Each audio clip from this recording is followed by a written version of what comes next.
Hello बच्चों, let's read the question first. The question says what would be happen if organisms need to synthesise fatty acid.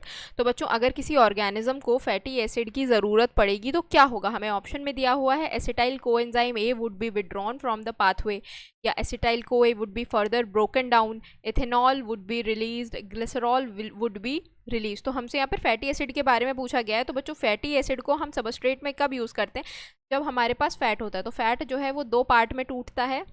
पहला होता है fatty acid, दूसरा होता है आपका ग्लिसरॉल।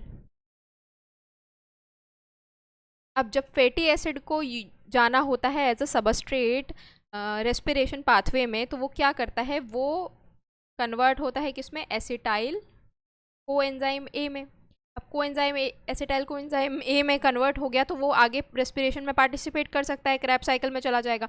बट यहीं अगर किसी ऑर्गेनिज्म को ज़रूरत है फैटी एसिड की ज़रूरत है और फैटी एसिड प्रेजेंट नहीं है, तो क्या होगा, जो एसिटाइल है वो किस में कन्वर्ट हो जाएगा, वो फैटी एसिड में जो है वो कन्वर्ट हो जाएगा। यानी कि वो विड्रॉन कर लेंगे। जो हमारे पास पहले से प्रेजेंट एसिटाइल कोएंजाइम है वो विड्रॉ हो जाएगा पाथवे से, और किस में कन्वर्ट हो जाएगा, फैटी एसिड में कन्वर्ट हो जाएगा जब ऑर्गेनिज्म को ज़रूरत होगी फैटी एसिड की।